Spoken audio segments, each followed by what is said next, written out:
I didn't realize until right now we have a ton of things still to talk about from the weekend. I wrote down a ton of stuff. So we have horses that are switching jurisdictions, horses that are on the move for stake races. We have two horses that have pus pockets that are going to miss a week. Staking, calendars. We got quite a bit. I'm going to try and roll through it as quick as I can, but be as thorough as I can also. Patrick De Piranha is moving to Saratoga this week. Obviously, we were politely asked to go race somewhere else for a week. That's what happens when your horses are racing good, especially. I notice it happens a little more when you're a Canadian racing good in the States.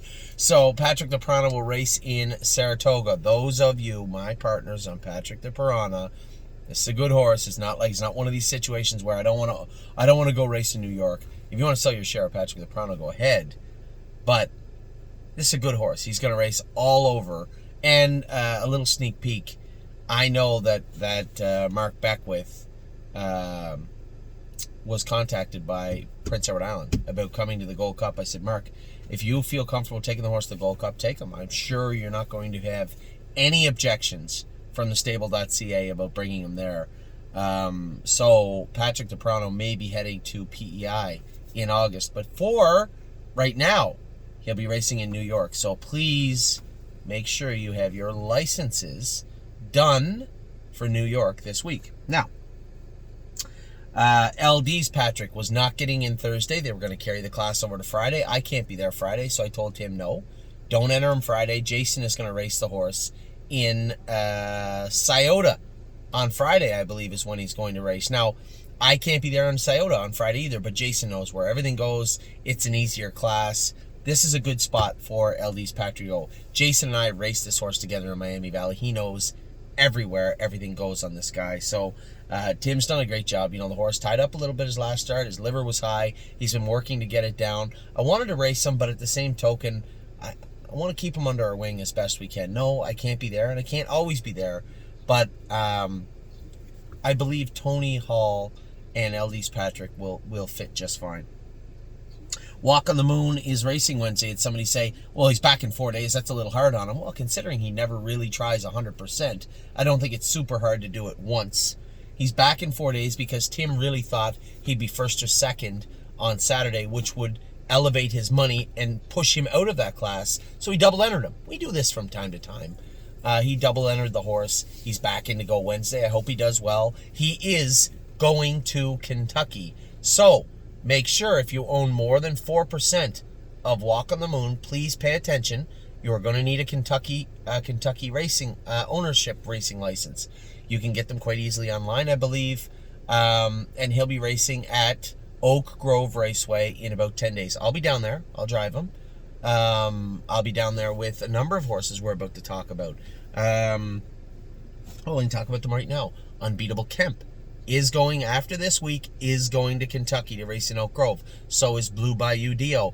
And probably the most notable name, just because she's a baby, Una Madonna is heading to Kentucky to race on the 26th also. She's going to race her entire summer, for the most part, in Kentucky. If she's as good as I believe she is, she'll race Grand Circuit in Kentucky, and then she'll come back to Canada just in time for the Breeders' Crown. That's my plan with Una Madonna. I think this is a special filly. I think she's going to do us a lot of good. She is going to re-qualify in Canada this week, and then she is going to head to Kentucky for her first start in the Kentucky Sire Stakes in Oak Grove. I guess, I don't know if it's considered a late closer or an actual stake race, but they go for 25, 25, and 100. For those of you who maybe don't like my driving, maybe a lot of you out there, maybe you just love James's driving, which there's a lot more of them out there. James will likely have to drive this filly in the final. I doubt he can fly down to drive her in the eliminations, but she's a sweetheart to drive. I'll drive her in the eliminations, and then James will have to drive her in the final, because the same night is the first stake race for the 2-year-old trotting colts in Ohio. We have 6 of them. Fillies in Ohio. We have 6 of them. So Una Madonna, Walk on the Moon, Unbeatable Kemp, and Blue Bayou Dio most definitely are heading to Kentucky next week. I believe there's going to be 1, if not 2 more horses heading. But for now, I'll talk about them in a minute. But for now, those 4 are 100% heading to Kentucky next week. Couple of horses with pus pockets. No Free Lunch will be scratched tonight. He's got a pus pocket left front. Harry's happy with it starting to come out now. He said Anthony's about 75% right now. He's good. He said, but obviously we can't race the horse tonight. And he's 100% right. Of course you can't. But he can race probably in a week or 10 days. So No Free Lunch is going to get the night off. World for Two had a nasty abscess in his foot when he come back, to the point where he was lame enough today that Tim actually x-rayed him. They said, there might be something there, but I don't think so. You know what? Work on that abscess for the next week. Leave him in the stall just to make sure. Work on that abscess for the next week, and then we'll re-x-ray. I believe they're leaning to nothing being there, but an abundance of caution with a horse this fast. So, with any horse for that matter, but definitely a horse this fast, especially World for Two. He's a big, heavy colt. So we want to make sure we do it right by him. A couple of horses getting ready. Locatelli, White Tiger. Harry told me just moments ago, Locatelli will be ready for August 1st. August 1st. White Tiger will be ready a little bit before that. I think White Tiger will be ready July 1st. They went out at the same time, came in at the same time. A little different situation. White Tiger's a little bit older. He's already been where we're trying to get Locatelli to be. We're going to need a little bit of extra work into Locatelli to get him back up. Now you might say to yourself, anything. They both raced in the Open. Two very different situations, two very different muscle builds, two very different horses. White Tiger will be ready for July 1st, I would suspect, to qualify and race. Locatelli, Harry said, Anthony, let's call it last week of July, August 1st, which is fine also. Grace, we had Grace's gluteal pouches flushed. There was some infection in one of them, so that's optimistic. We're going to school her tomorrow on Lasix. We have a number of horses schooling tomorrow. Grace is one. Stay Close was sick his last start. I don't think he needs a school. I'll probably just train him on Wednesday. There's no need putting a horse like him that has a little bit more experience on the gate tomorrow. Makes no sense. So he'll probably just train on Wednesday. Resolute Bay will be racing. Now again, these are horses I may have missed an update for you guys. The tentative scheduled start for Resolute Bay is around the 17th. That's when he's allowed to race on Lasix. We had a splint crowd on him. He'll be ready to go on the 17th. He'll probably school this week, later in the week, or train at Mohawk. Renegade Gypsy, here's a sticky situation. I made a couple of calls today. I know I talked to Karen, one of our partners, on Renegade Gypsy, and said he'll likely be heading to Tim Twaddle at the Meadows. The problem is, he shouldn't have to race against the non-winners of 70, 60, 80 horses here in Ontario, right? And one, he'll have his hands full in that class on the B tracks. He's not good enough to race in the grassroots starter. He just isn't. I know there's a lot of people saying, Anthony, yes, he is. You're wrong. He's not. Not right now. And where can we... It's very simple. If we want to do what's best for the horse and what's best for the stable, where can he race to win? Pretty simple. I talked to Mark Beckwith today. He said there's a class that goes for $11,000. Non-winners of 2, but not more than 5 at Saratoga. It goes for $11,000. He said 58, 57 apiece should tie them up. That's probably the best place for him. So I'm going to do a little more investigating. Also, I want to look at Kentucky. I want to look at Ohio. I want to look at Pennsylvania a little closer. I want to look at New York. I want to look at Ontario and say, okay, here's Renegade Gypsy. Where does he need to be his next 5, 10 starts? And I don't care about the grassroots. He is not one of the best grassroots colts, so I don't care about the grassroots. It means nothing. You're paying to race against non-winners of 3 or 4 company. So I really need everybody to understand that. A lot of people saying, oh, well, what about the grassroots? Don't care about the grassroots. The grassroots is only good if you're one of the best. You're paying $400 or $200, whatever it is, dollars to race for $17,000 or $18,000. You'd want to be one of the best horses in that race. Further to that, you'd want to be one of the best horses in the division, or it's just wasted money. So where does Renegade Gypsy need to be right now to do himself the best, and in turn, us the best? We'll be looking through that tonight. Out to the field today. Anchors Up, out for 6-8 weeks. Sipping on My Shine, out 6 or 8 weeks. Those guys are not continuing on. Both of them in the very same situation. Different. Anchors Up is big and needs to mature and grow into his body. And Sipping on My Shine is a lunatic and needs to grow into his skull. So one needs their brain to grow. The other one needs their body to catch up. And I think both will be just fine in the fall. Now, we have a number of horses heading to sale. Some of these horses are going to surprise you, and I'm going to explain each one right now, and hopefully my phone doesn't crash. I know it's very hot where I'm at. Almost There, Boss. We're having a real tricky time finding a race. It's so sad. They have horses that raced in the Prospect Series race going for $10,000 at Mohawk. The Prospect Series you have to pay in to race in is $6,500. They have a race at Mohawk horses that raced in the Prospect Series. They're the only horses eligible to the race. Why wouldn't you want to race in that? I don't understand this. 2 horses entered. One of them was Boss. So we'll run into a situation again. He's not good enough to do in the grassroots. He can do the hours of 30, but he probably carries a fair amount of value. There's some horses on this list that are going to have reserves on them. Almost There Boss will be going in the sale. I truly believe he's worth $25,000 US plus. I think he is. And I wouldn't sell him for less than... I'll tell everybody, you want to cheat and say, Anthony, how much do you think he's worth? I won't take a dime less than 22, 23 US for Almost There Boss. He's worth more than that here, but he's also worth a lot of money. I could see the horse bringing 35 or 40,000. And if he doesn't, fine, we keep him. Captain in the Air, that goes without saying. I don't have to explain that much. He's just not a stable horse. He's leaving. Crew Chief. This is a horse that Steve and I have. Now, Crew Chief raced great last night, finished second, won that division the week before. Where are we going with him? He's actually a horse I could retain easily also. There'll be a reserve with Crew Chief. I just got to talk to Steve about what it is, but there will be a reserve with Crew Chief. Frosty Trouble, racing great, but his fares are in southern Ohio, and I don't think he's good enough for the Buckeye. We're going to race, I forgot, there was one horse I missed, Slim Jimmy. Going to race him in the Buckeye, and I'm going to tell you why. Before people say he's good enough for the Sire Stakes, you're right. He is 100% good enough. The problem we have is, well, twofold. He's probably the 5th, maybe 6th best horse in the division, the Gold Division, I believe. I could see him getting better and being a real contender again. I could. But here's the problem. He's got 4 wins. If he wins this week in Scioto, which he could, that's 5. If he wins the Buckeye, there's 6. Now you got to race in the numbers of 7. Now you're screwed. He's got to go 54. So there's a series. Horses, I love the way they wrote this. Horses that raced in Buckeye Division number 2 at Scioto because it's 5 weeks to the next stake race. They go for 15, 15, 15, 15, 30. We can race them 5 times right there. And Jason was 100% correct. This horse needs to win the next Buckeye, which is next Saturday, I think, at Northfield Park. 26th? Maybe the Saturday after that. But that's where he needs to go. So, Frosty Trouble. It's quite a wide berth between Slim Jimmy and Frosty Trouble. Nice horse, but again, we paid 17 for him. He's made some money back, some pretty decent money back. I think he's worth a lot more than he was when we bought him. A lot of people are going to pay attention to this horse being in the sale in Ohio. Might be time maybe just to turn $1 with this guy. I don't know. I just think you're going to run into trouble. He gets out of this class Wednesday night, which it looks like he may. Now you're in trouble. So, Frosty Trouble. High Gear No Fear. We've kept this guy for a while. I think we can grind away money, but I left this in Mark Beckwith's court. I left the ball in his court. What do you want to do with High Gear No Fear? He said, Anthony, he's a horse. He said, I think you can probably get better money for him than you're going to make with him in the next little bit. You can send him somewhere else, he said, but here in Saratoga or Plain Ridge, he's going to have to try 55.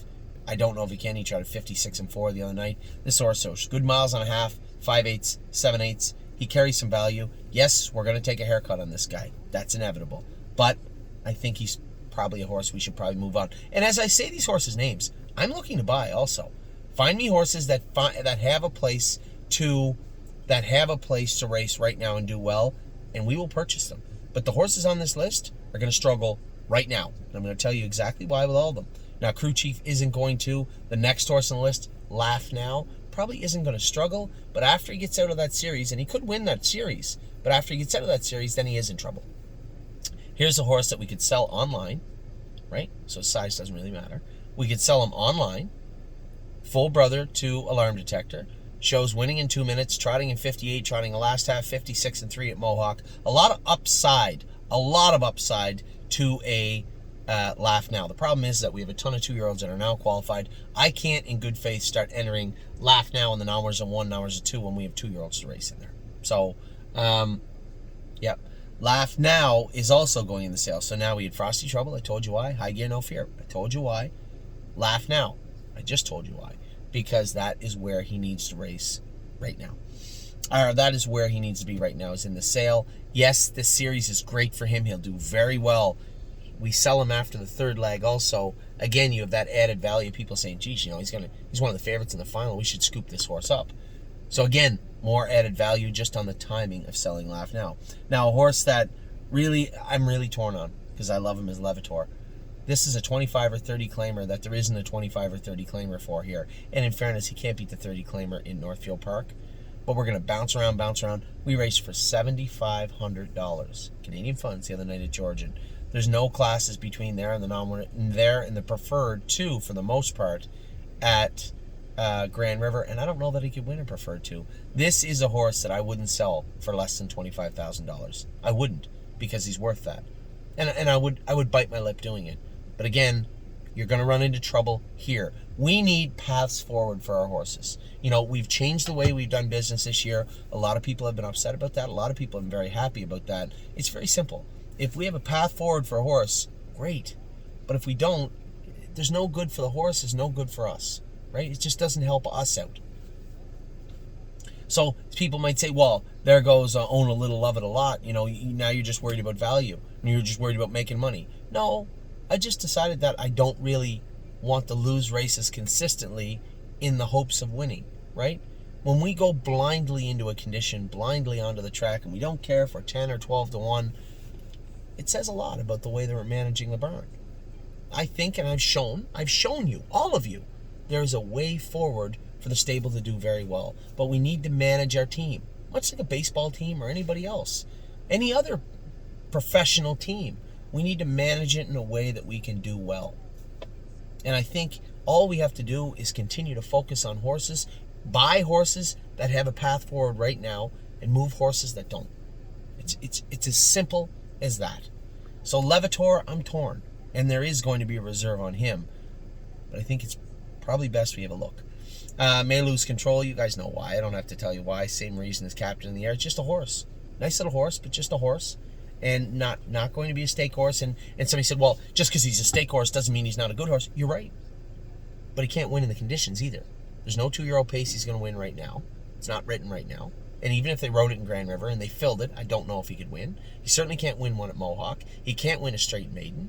He's just not quite good enough. And that's the reality of it. You guys know that. Stonebridge Simba, man, this horse has been a staple of the stable since he was a baby. But Mark Beckwith, they opened the class up to let him in the other day. My brother drove him. He won. He raced great. Beckwith said, you are screwed now for 3 or 4 starts. You can't race him anywhere. He said you can put him in a 25 claimer, 20 claimer. He said, but you can't race him in a condition race. They're going to stuff you in the open for the next 2-3 weeks. So, again, that was his call. He said, Anthony, the horse is worth $25,000 all day long. He said, but I think it's a 20 claimer, because that's why I had said, well, maybe we'll put him on the sale platform and we might get $25,000, $26,000 for him. We need to get for him what we can replace him with, put it that way. So again, here's a horse that I don't think we could let go for less than $24,000, $25,000. But again, gonna have a tough road forward the next 2, 3, 4 weeks and beyond if we don't price him. So it makes more sense to maybe test the free agency market, so to speak, than to continue to move forward. And I have zero interest racing him in the open. For those of you out there that are going to say, no, what you do is you just race them up and down the classes. No, you don't. No. So what you're saying is, what, you're okay wasting 30, 40, 50, 60% of your starts in a year? I have zero interest racing up and down the classes. Just show me a place that can consistently compete, and if you can't show me that place, then either the horse has to leave, or the horse has to leave that jurisdiction, or the horse has to leave us, one or the other. And I think in this case, it's the latter. We've had Stonebridge Simba a long time. He's done us a lot of good. He's been a beautiful horse for us. But at the same time, we know what he can do, and we know what he can't do. And we need to focus on those 2 points right there. We know what he can and cannot do. And I think now it's more likely we should move Stonebridge Simba. Traffic Citation is a horse that I brought here for clients. But you can't get her in. I can't get her in. I entered her 3 times now. 3 times in a condition claimer. Didn't fill. So now she's racing in Grand River, and God knows what abomination of a class they put together for her. She's not going to do. She's going to be 2nd, 3rd, 4th. So I have to sell her for the very simple reason I know where to race her. That's why she has to go. And then Twin Cedars All-Star for the very same reason. May Lose Control and Captain in the Air are going. Nice horse. He's our 3rd best Illinois bred, but he's frail. I don't know if he's going to be able to keep up the rigors of the summer. He might. But even if he did, he can't beat those 2 horses. So if we have 2 that can beat him and you can only race in one giant division, you do the math. I don't think he's going to be a super effective horse for us in Illinois. He may grow up and be an okay horse, but we're looking for a horse that can do, not for a horse that might do someday down the road.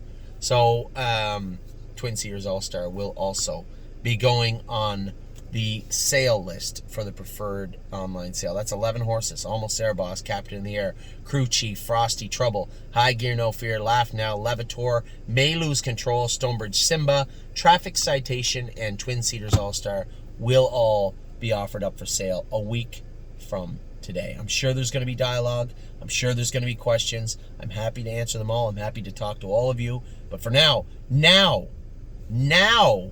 you are updated. You know everything I know. You know where everything's going, where everything's gone, what everything's going to happen in the next little while. Maybe not the 2-year-olds, but I'll let you know that this week also. You are completely up to date. I hope you all have it is a beautiful day out today. 25 degrees in the sun. It's a dandy of a day. We'll talk to you all soon. Good luck tonight. Good luck this week racing. Take care.